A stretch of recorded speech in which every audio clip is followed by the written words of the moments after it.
So hi guys, welcome back to my YouTube videos. तो इस video में दोस्तों डिस्कस करने वाले हैं यहाँ पर कुछ इंपॉर्टेंट कंपनीज को और उनसे रिलेटेड कुछ इंपॉर्टेंट अपडेट्स हैं जिसकी बात करेंगे इस वीडियो में। तो चलिए दोस्तों वीडियो की शुरुआत करते हैं। सबसे पहली कंपनी को डिस्कस करते हैं। पहली कंपनी का नाम है पॉलीकैब इंडिया लिमिटेड। बट इसको डिस्कस करने से पहले दोस्तों, अगर आपने अभी तक चैनल को सब्सक्राइब नहीं किया है तो चैनल को सब्सक्राइब करके बेल आइकन को प्रेस कर लो, ताकि आने वाली जितनी भी अपडेट्स हैं उन सभी अपडेट्स का नोटिफिकेशन आपको सबसे पहले मिल सके। तो चलिए दोस्तों वीडियो की शुरुआत करते हैं। सबसे पहले बात करते हैं पॉलीकैब इंडिया से रिलेटेड कुछ इंपॉर्टेंट अपडेट्स के बारे में। सो देखा जाए दोस्तों तो अपडेट फिलहाल इस कंपनी से रिलेटेड कोई पर्सनल तो हमें सुनने को मिल नहीं रही है। अगर हम बात करें इसके सेक्टर की तो ये केबल्स एंड वायर सेक्टर से बिलोंग करती है और इस सेक्टर की और भी काफ़ी सारी कंपनी है, लाइक केया इंडस्ट्री है, हैवेल्स इंडिया लिमिटेड है, फिनोलिक्स इंडस्ट्री है, आर केबल्स है। तो काफ़ी सारी कंपनीज हैं और सभी कंपनीज आज के दिन काफ़ी ज़्यादा अंडर प्रेशर हमें देखने को मिली है। और पॉलीकैब इंडिया और हैवेल्स इंडिया करीब 9% तक टूटी है और केए इंडस्ट्री में 12 से 13% की फॉल हमें देखने को मिली है। अब इतने बड़े फॉल का सबसे बड़ा रीज़न है अडानी ग्रुप, क्योंकि उन्होंने अनाउंसमेंट किया है कि वो केबल्स एंड वायर बिजनेस में एंट्री करने वाले हैं। तो चलिए इस न्यूज़ को थोड़ा अच्छी तरह से और डिटेल में समझते हैं ताकि चीज़ों को समझने में और भी ज़्यादा आसानी हो। सो देखो दोस्तों, 20 मार्च यानी कि आज के दिन काफ़ी ज़्यादा फॉल हमें देखने को मिला पॉलीकैब हैवेल्स में, केए इंडस्ट्री में, आर केबल्स में।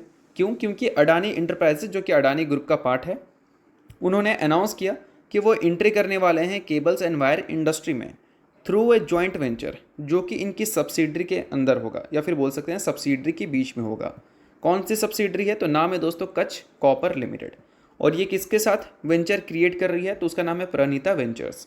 तो इन दोनों के बीच में एक जॉइंट वेंचर का फॉर्मेशन हमें दिखेगा और इस जॉइंट वेंचर के फॉर्मेशन में कच्छ कॉपर लिमिटेड के पास 50% स्टेक्स उस जॉइंट वेंचर का होगा और वो joint venture cables and wire industry में काम करेगी। और इस न्यूज़ की वजह से आज के दिन पॉलीकैब इंडिया और केए इंडस्ट्री और हैवेल्स इंडिया काफ़ी ज़्यादा डिस्टर्ब है, क्योंकि इससे पहले हमें एक और न्यूज़ सुनने को मिला था जो कि आदित्य बिरला ग्रुप से सुनने को मिली थी। और अब फिर से हमें एक बड़े ग्रुप की न्यूज़ सुनने को मिली है जो कि इसी सेक्टर में एंट्री करने वाले हैं। तो इस चीज़ को आप दो तरह से समझ सकते हो। पहला चीज़ ये है कि इस सेक्टर में ग्रोथ ज़्यादा है, इसी वजह से बड़े बड़े प्लेयर्स उतर रहे हैं। और दूसरा आप ऐसे समझ सकते हैं कि इस सेक्टर में जो बाहुबली है उनके जो मार्केट शेयर है उसमें थोड़ी सी कॉम्प्रोमाइज़ हमें दिख सकती है बड़े प्लेयर्स के आने की वजह से। और इन दोनों चीज़ों की वजह से जो इनका करंट वैल्यूएशन है वो वापस से लाइमलाइट में आ चुका है। अगर पॉलीकैब की बात करें तो उसका करंट पी है 40.93 का और केए इंडस्ट्री का पी है 42.42 का। तो इसका मतलब ये है कि फ्यूचर में अगर कोई ग्रोथ कंसर्न होता है तो कहीं ना कहीं ये वैल्यूएशंस को भी मार्केट एज ए महंगा कंसिडर कर रही है। जैसा कि मैंने आपको पहले भी समझा रखा है कि कभी कभी मार्केट में सस्ती चीज़ें भी महंगी लगती है और महंगी चीज़ें भी सस्ती लगती है।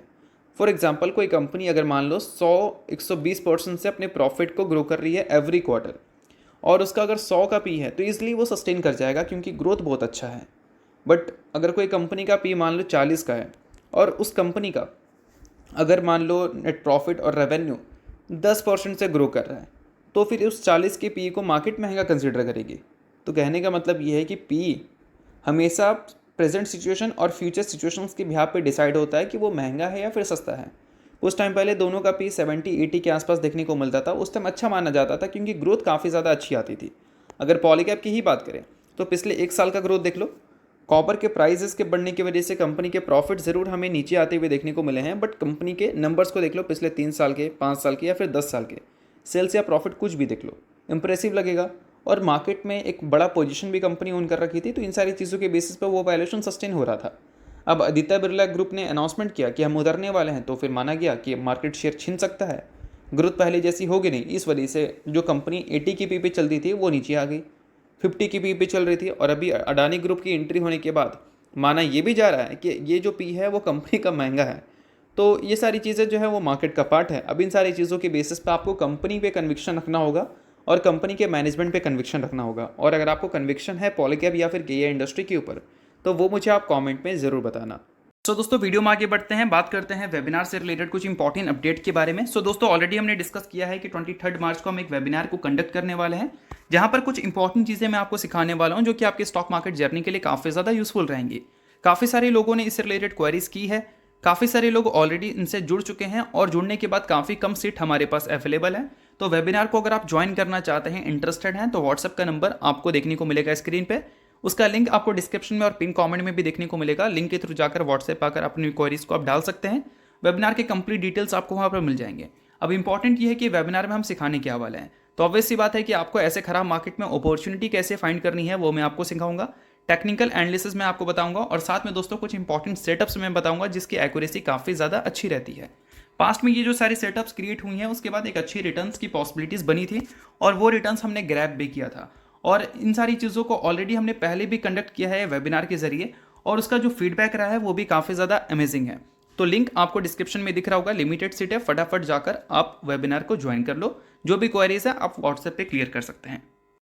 तो चलिए दोस्तों डिस्कस करते हैं अब अगली कंपनी को। अगली कंपनी का नाम है बीएससी लिमिटेड। अब बीएससी से रिलेटेड दोस्तों कुछ इंपॉर्टेंट चीज़ें हैं जो कि आपको नोट करनी है। अगर हम बात करें 52 वीक हाई से तो ये स्टॉक कितना 26% के आसपास गिर चुका है। पिछले कुछ टाइम में रिकवरी हमें देखने को मिली है, बट फिर भी अगर देखा जाए तो 26% के आसपास की गिरावट आपको देखने को मिल जाएगी 52 वीक हाई से। और दोस्तों एक डेटा पब्लिश हुआ है, जिस डेटा में ये मेंशन है कि फ्रॉम सीडीएसएल टू बीएससी यानी कि कैपिटल मार्केट से जुड़ी कंपनीज़ की बात हो रही है। कैपिटल मार्केट से जुड़ी जो भी कंपनीज़ हैं उनको लगभग 90% तक भागना होगा अपने प्रीवियस हाई को टच करने के लिए। अब ऐसा क्यों मेंशन किया गया है? क्योंकि जब गिरावट होता है किसी कंपनी में, लेट सपोज हम बीएससी की ही बात कर लेते हैं, तो बीएससी अगर टॉप लेवल से मान लो 50% गिर गई और बीएससी का प्राइस है लेट सपोज 100 रुपये का, तो 50% गिर गई, इसका मतलब है उसका जो फ्रेश प्राइस होगा वो 50 रुपये का होगा। अब उसको वापस से 100 पे जाना है तो 50% थोड़ी भागना है, उसको भागना है 100%। तो इस वजह से आपको बोला जाता है कि वैल्यूएशन को देखना चाहिए, प्राइस को देखना चाहिए इन्वेस्टमेंट करने से पहले। अगर वो चीज़ नहीं देखोगे आप तो मैक्सिमम टाइम आप बाई हाई सेल लो में करते हुए देखोगे। और इन सारी चीज़ों को मैं सिखाने की कोशिश करता हूँ आपको, और इन सारी चीज़ों के बारे में अच्छी तरह से अवेयर होना चाहिए लोगों को जो भी इन्वेस्टमेंट करते हैं। अब देखो दोस्तों, कोई भी कंपनी का जो वैल्यूएशंस होते हैं वो बहुत ज़्यादा मैटर करते हैं उस कंपनी में इन्वेस्टमेंट करने के लिए भी और ना करने के लिए भी। अगर किसी कंपनी का प्राइस टू अर्निंग मल्टीपल्स काफ़ी कम है तो इसका मतलब ये है कि कंपनी फ्यूचर में हो सकता है कि ग्रोथ अच्छा दिखाएगी नहीं, कंपनी के मैनेजमेंट के पास कोई खास प्लान है नहीं। तो इस वजह से हमेशा आपको लो प्राइस वाली कंपनी में, प्राइस टू अर्निंग मल्टीपल्स वाली कंपनी में इन्वेस्टमेंट करना सही स्ट्रैटेजी नहीं समझना है। और आपको उन कंपनी में भी इन्वेस्टमेंट नहीं करनी है जो कंपनी का प्राइस टू अर्निंग मल्टीपल्स बहुत ज़्यादा एक्सपेंसिव है, क्योंकि ऑलरेडी जो कंपनी ग्रोथ की बात की है वो ग्रोथ कंपनी के शेयर में प्राइस्ड इन हो चुका है। तो इन्वेस्टमेंट करें कहाँ? तो इन्वेस्टमेंट करना है आपको करेक्शन में, जब कंपनी अपने all time high price to earning multiple से टूट कर 40% 50% नीचे आ गई, तब वहाँ पर आपको ग्रोथ का भी फ़ायदा मिलेगा, वैल्यूएशन का भी फ़ायदा मिलेगा। तो इन सारी चीज़ों को नोट करो बीएससी में अगर आप इन्वेस्टेड हो या फिर सीडीएसएल में इन्वेस्टेड हो। तो चलिए अब डिस्कस करते हैं अगली कंपनी को जिसका नाम है वीबीएल यानी कि वरुण बेवरेजेस लिमिटेड। अब दोस्तों आप सभी को पता है कि वीबीएल एफएमसीजी सेक्टर से बिलोंग करती है, और एफएमसीजी सेक्टर की जब हम बात करते हैं तो वहाँ पर एक चीज़ हमें देखने को मिलता है और वो है इंडिया की जीडीपी ग्रोथ। अब इंडिया की जीडीपी ग्रोथ अगर अच्छी रहती है तो उम्मीद किया जाता है कि एफएमसीजी कंपनीज़ के नंबर तो अच्छे रहेंगे, बाकी किसी के नंबर चाहे कैसे भी हो। और पिछले कुछ टाइम से एफएमसीजी कंपनीज़ अपने गाइडेंस को काफ़ी वीक हमें देती हुई नज़र आई है। उन्होंने बोल दिया है कि हमसे कुछ उम्मीद मत करो क्योंकि हम सिंगल डिजिट की भी ग्रोथ रिपोर्ट कर पाएंगे, इसकी भी बड़ी अनसर्टेनिटी है। तो इसके लिए हमें इंटरेस्ट रेट नहीं, इनकम टैक्स से रिलेटेड इस बजट में कुछ बड़े फैसले भी देखने को मिले थे, up to 12 lakh no income tax. और इससे उम्मीद किया गया था कि इंडिया की जो जीडीपी है वो हमें ऑन ट्रैक आता हुआ दिखेगा और लोगों के पास पैसा ज़्यादा रहेंगे तो एफएमसीजी कंपनीज़ के भी नंबर अच्छे हो सकते हैं। और अभी दोस्तों क्रिसिल रेटिंग की तरफ से कुछ इंपॉर्टेंट स्टेटमेंट्स हमें देखने को मिला। स्टेटमेंट दोस्तों ये है कि एफएमसीजी सेक्टर के प्लेयर्स 2026 के फाइनेंशियल ईयर में अपने रेवेन्यू को 6 से लेकर 8% तक ग्रो कर सकते हैं। अगर ये सेक्टर 6 से 8% तक ग्रो करेगा तो फिर बिल्कुल हम उम्मीद कर सकते हैं कि वीबीएल जैसी कंपनीज अच्छा ग्रोथ दिखा देगी।